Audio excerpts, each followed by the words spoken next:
Good morning. Today we're going to go over indirect proofs and triangle inequalities. And, I would ask that you again have your skeletal outline and your notes available. You can stop the video at any time. So the video lasts approximately 24 minutes all told. If you feel you want to stop and take a stretch break and come back to this, you can.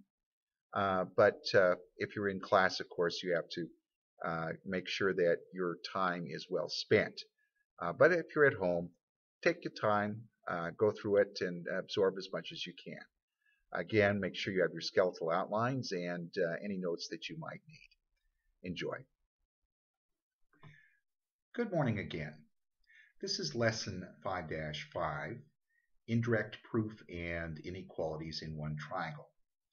Our objective is to write indirect proofs and to apply inequalities in one triangle. Our vocabulary is just one term, indirect proof. The definition of indirect proof really takes us back to what a direct proof is. So you have written proofs using direct reasoning in the past.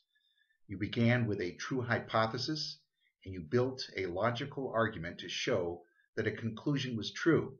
Now, in an indirect proof, you begin by assuming that the conclusion is false. Then you show that this assumption leads to a contradiction. This type of proof is also called a proof by contradiction. So in a test, you may find it labeled either as an indirect proof or as a proof by contradiction. There are 4 steps to writing a good indirect proof. And those 4 steps are as follows. 1. Identify the conjecture to be proven. 2. Assume the opposite, which is the negation, of the conclusion is true. 3. Use direct reasoning to show that the assumption leads to a contradiction. And 4. Conclude that since the assumption is false, the original conjecture must be true. Now, a helpful hint for this is when you're writing an indirect proof, look for a contradiction in one of the following. Look for it in the information you're given, in the definition, in a postulate that you're given, or a theorem that you're given to work with. Now we're going to go ahead and write an indirect proof. So follow along with me and make sure that you put this in your skeletal outline or notes. Assuming you don't have enough room in the skeletal outline. So write an indirect proof that if a is greater than 0, then 1 over a is greater than 0. So step 1, you're going to identify the conjecture to be proven. And you have a given, which is your hypothesis, and that is that a is greater than 0. And your conclusion is 1 over a is greater than 0, and that is what you're trying to prove. Step 2 is to assume the opposite of the conclusion. Now, in this case, you're going to assume that 1 over a is less than or equal to 0.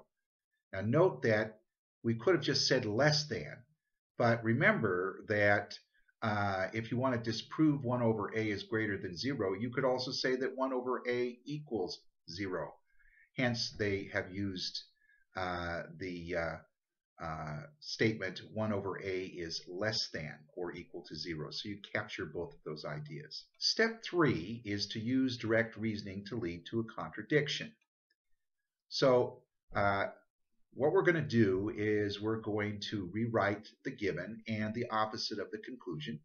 So there it is, a is greater than 0, and 1 over a is less than or equal to 0. Now notice that both of those being inequalities, they can be solved as if they are equations. Now a is greater than 0, if it was a equals 0, well that would be the solution. But 1 over a is less than or equal to 0 can be solved in this fashion. We're going to use the 0 property of multiplication and the property of inequality, and we're going to multiply the fraction 1 over a by a over 1. And there you see. When we do that, we have an a in the numerator and an a in the denominator, and of course a over a is 1, and 1 times 1 is 1. So we have the answer, when we simplify, of 1 is less than or equal to 0. Problem though, 1 is not less than or equal to 0. So we have found indeed that this is a contradiction. So we're going to go to step 4. Conclude that the original conjecture is true. So the assumption we found was that 1 over a is less than or equal to 0 is false. Therefore, 1 over a is greater than 0. Okay, now it's your turn. I want you to write an indirect proof that a triangle cannot have 2 right angles. I'll give you the steps. So step 1 again is to identify the conjecture to be proven. So stop the video and please identify the conjecture to be proven. Write it down. Now go to step 2. Assume the opposite of the conclusion. So stop the video again and figure out what the opposite of the conclusion is and write that down. Step 3. Use direct reasoning to lead to a contradiction. So stop the video, think about what that should be, and write it down. And again, if you're unsure at this point, go back and look at the previous slides that I did with my example to figure this out. And then step 4, conclude that the original conjecture is true. So again, stop the video, think about how you're going to say it, and write it out. And again, if you need to, go back to the earlier slides with my previous example to figure out how you would do this. Now we're going to go to something a little different. The positions of the longest and shortest sides of a triangle are related to the positions of the largest and smallest angles. Now this is another indirect proof issue. Here's the theorem we're going to be working with. There are 2 theorems actually. These theorems cover angle-side relationships in triangles. The first theorem is 5-5-1, and it says if 2 sides of a triangle are not congruent, then the larger angle is opposite the longer side. So in the triangle, the larger angle is the angle that is opposite the longer side. So look at the hypotheses and the conclusion here. You will see triangle ABC, and it says that AB is greater than BC. And the conclusion is, therefore, that angle C is greater than angle A. Now, how does that work?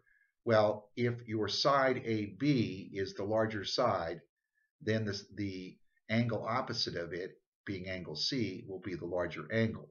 And if BC is the smaller side, then the angle opposite it, which is angle A, will be the smaller angle. Now we're going to do the converse. So go to 5-5-2.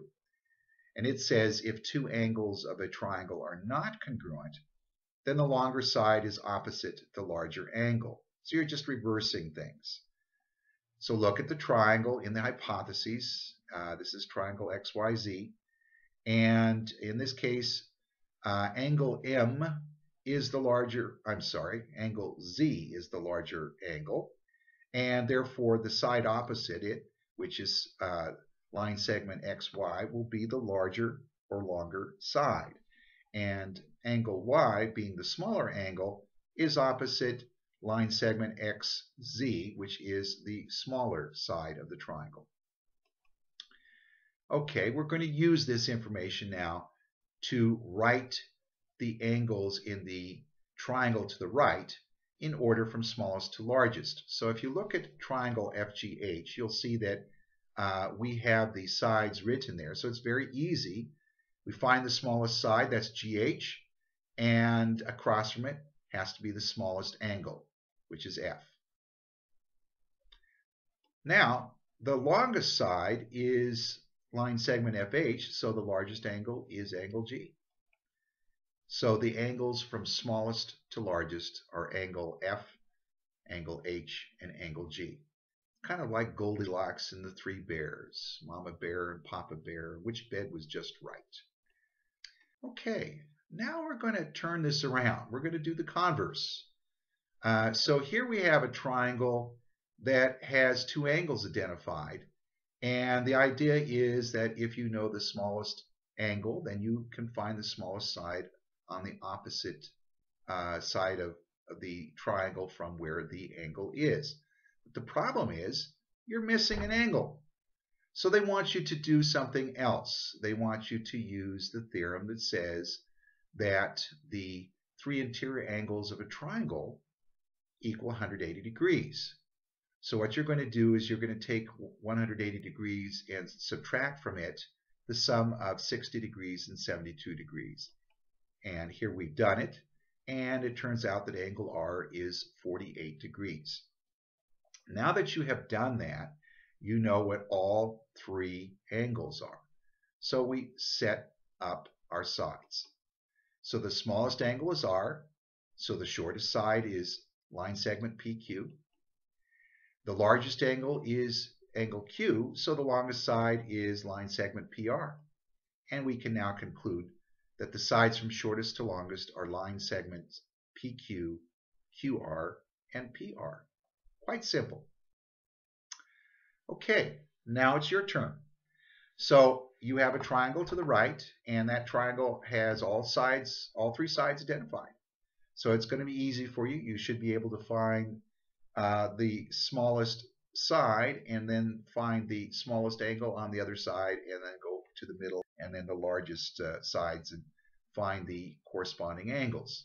So write these angles in order from smallest to largest. Now you're going to do the next step that we took here. You're going to write the sides in order from shortest to longest. So this is the converse. And so I go looking for angles in your triangle here that's to the right, and I see 22 degrees, but oh, I've got a little red square over there where angle F is. So that tells me it's what type of an angle? You should be able to figure that out and add those two angle measures together and subtract them from 180, and that will give you the third angle.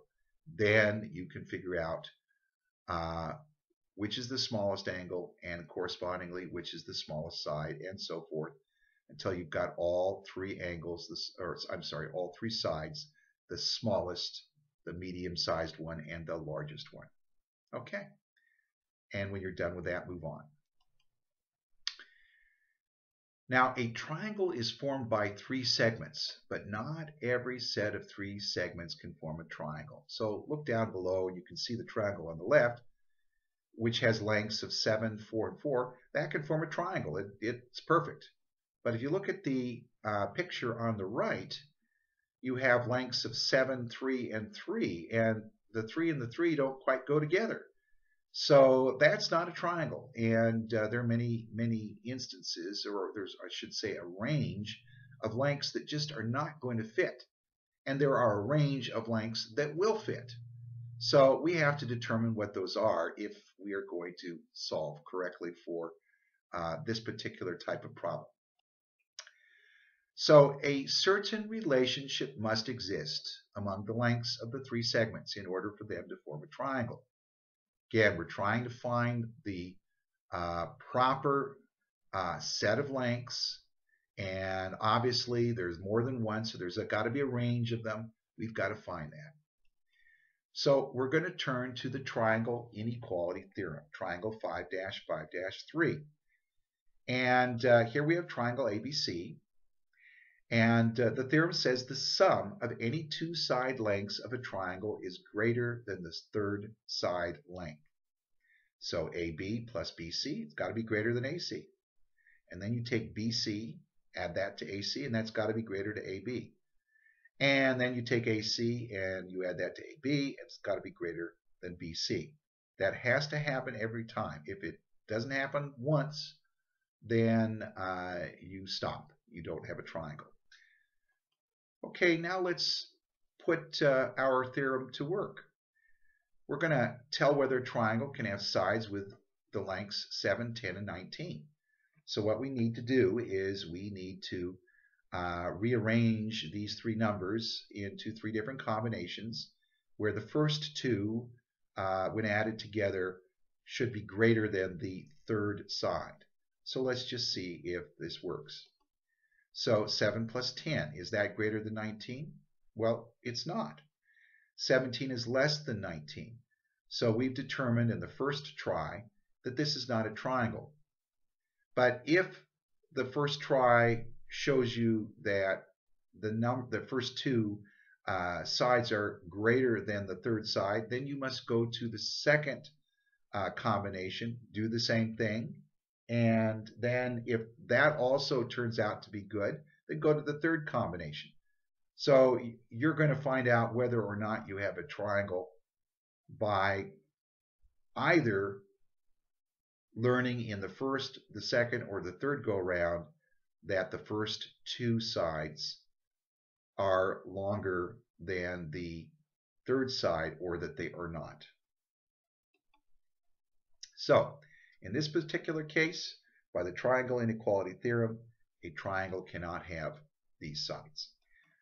All right, this time we're going to do it with another set of three numbers representing three lengths of three sides of a triangle. And notice this time we're using decimals. Now, you probably will readily recognize that just because we're using decimals, that it's not going to make what turns out for these triangles any different. You just add them up again, add up the first two, see if it's greater than the third one. It's no mystery here. So let's do it. 2.3 plus 3.1. Is that greater than 5.6? Yes, it is. 5.4 is greater than 4.6. So this combination is good. It checks. 2.3 plus 4.6, is that greater than 3.1? Well, yes, it is. And since it is, then this combination checks.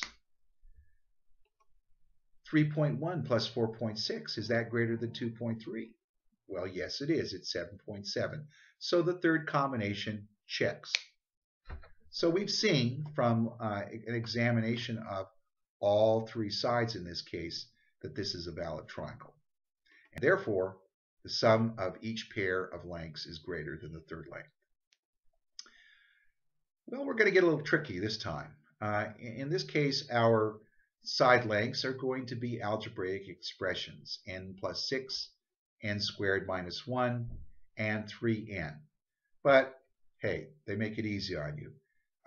They're having you evaluate these expressions with n equals 4. So you're just going to plug 4 in, you're going to simplify, and you're going to figure out what your three values are, and then you're going to go through the same examination of the three sides by doing the three different combinations and seeing whether or not the first two sides are greater in length than the third side. So let's do it.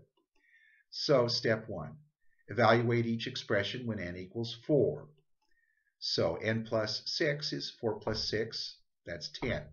So we've got 10, we'll set that one aside. Let's go to n squared minus 1.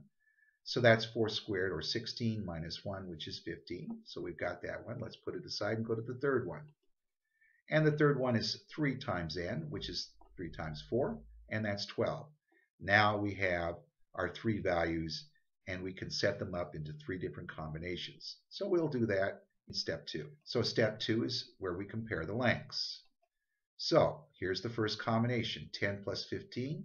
Is that greater than 12? Yes, it is. So that checks.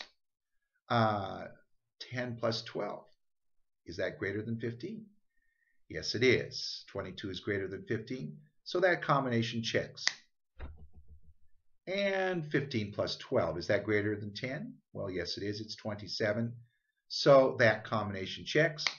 And we have a valid triangle. So, again, the sum of each pair of lengths is greater than the third length. This is a valid triangle.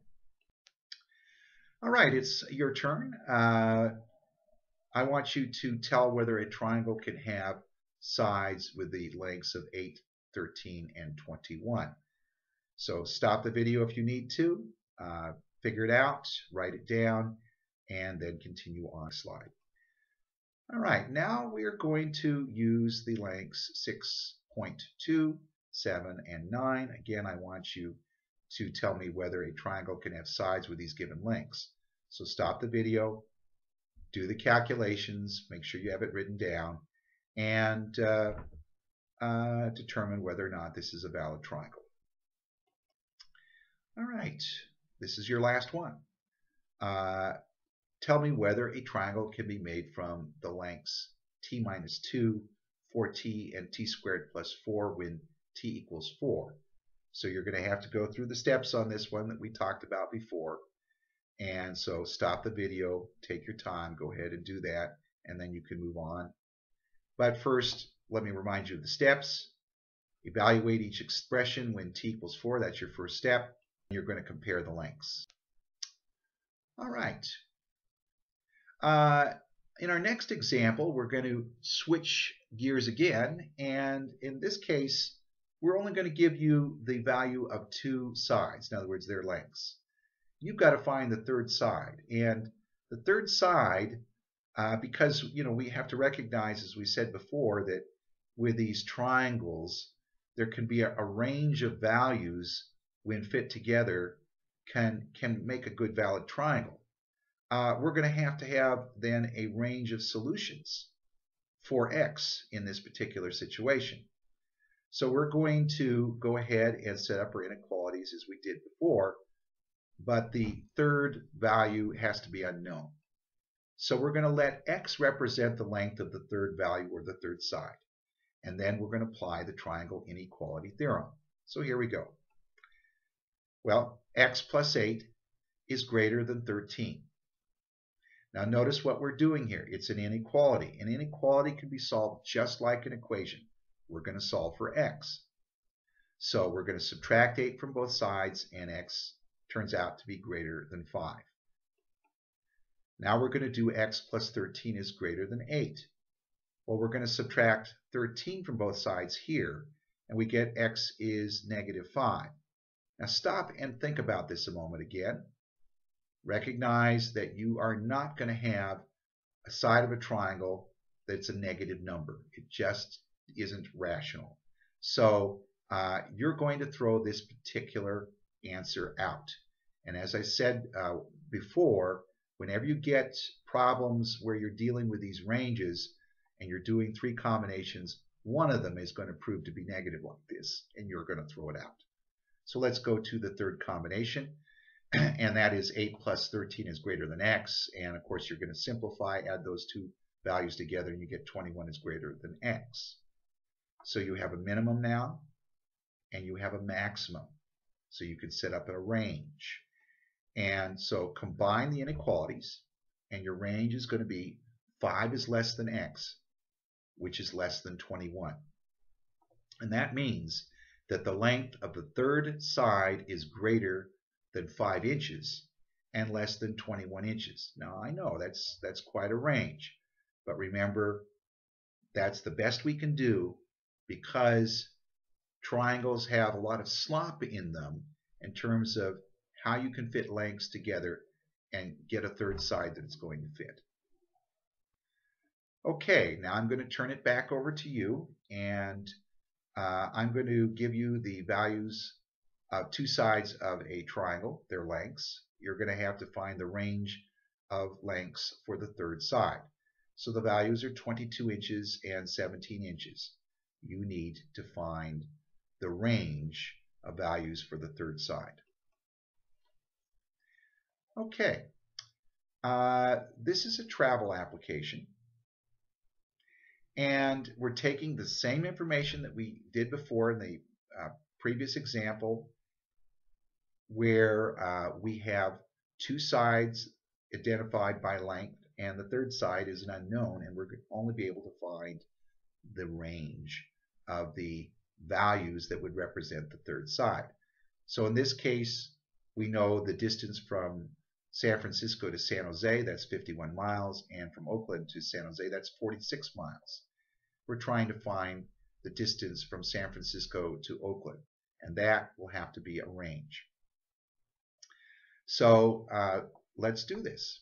The first thing we're going to do is let x be the distance from San Francisco to Oakland. And using the triangle inequality theorem, we're going to come up with our combination. This is the first one. X plus 46 is greater than 51. The second combination will be x plus 51 is greater than 46. And the third combination will be 46 plus 51 is greater than x. Now just go through and solve these three inequalities. So we're going to subtract 46 from both sides in the first combination, and we'll get x is greater than 5. Then in the second combination, we're going to subtract 51 from both sides, and notice we are going to get x is greater than negative 5. So that's the solution we throw out. And then lastly, we're going to simplify the third combination. We're going to add 46 and 51, and therefore 97 is greater than x. So we have our minimum and our maximum. We can set up a range. So combining the inequalities, we get 5 is less than x, which is less than 97. And that would be the range of values that would allow us to make a proper triangle out of this particular problem. So the distance from San Francisco to Oakland is greater than 5 miles and less than 97 miles. Again, when you look at it, it looks really sloppy. You're thinking, wow, 5 and 97, that's a lot of differentiation. But remember, again, you aren't looking for a single solution. You're just trying to find a range. All right, this is your last problem. What I want you to do is I want you to find again the range, in this case for the distance between Sequin and Johnson City. You are told that the distance between San Marcos and Johnson City is 50 miles, and the distance from Sequin to San Marcos is 22 miles. Draw your picture. Obviously, this is a triangle. Make it clear to yourself where everything is, and then go ahead, set up your combinations, solve the inequalities, and put together your range. Okay, so that is it for this particular podcast on indirect proofs and inequalities in one triangle. I hope you enjoyed it, and if you didn't enjoy it, I at least hope that you got some good value in terms of knowledge out of it. Thank you very much.